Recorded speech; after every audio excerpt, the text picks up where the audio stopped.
रात्री 11 वाजता आम्ही लोणावळ्याच्या हायवेवर काय करत होतो. त्यात धावपळ झाली, ऋषीचा मोबाईल हरवला, नंतर सापडला पण. थांबा, यात काय मजा, पहिल्यापासून सांगतो. सीन असा होता की सकाळी 6 वाजता आम्ही पुण्याहून निघालो. बसमध्ये बसताच आमचे दोन्ही शेअर झोपी गेले. मुंबईला पोहोचलो. उतरताच टॅक्सी पकडली आणि एवढा आनंद होता चेहऱ्यावर, कारण की 1 वर्षाने मी बाप्पाचा शूट करत होतो. लोकेशनवर पोहोचताच 100-200 लोक उभं होते. मौत का रस्ता चुनने यहाँ से ऊपर जाना है.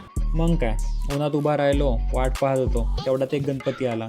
वाटला सुरुवात झाली, पण त्यानंतर वेळ थांबावं लागलं. त्यात कॅमेरा हिट होत होता, शूट करायला जमत नव्हतं आणि डोकं पण तापत होतं. आणि ज्याची वाट पाहत होतो मुवमेंट आला. काळा चौकीच्या महागणपतीचं आगमन झालं. लोकांची गर्दी एवढी भयंकर होती.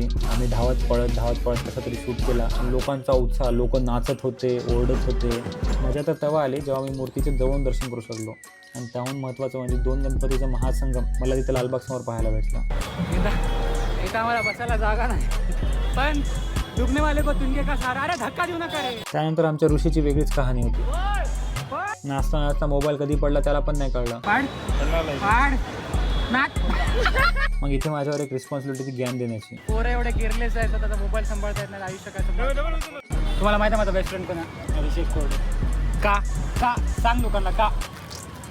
आता माझा बेस्ट फ्रेंड नाही. शेवटी रात्रीच्या प्रवासामध्ये बसमध्ये बसलो. आमची बस रस्त्यातच बंद पडली. 12 तास झाले आम्ही पोहोचलो पुण्याला. रील एडिट करणार आणि संड झोपी जाणार.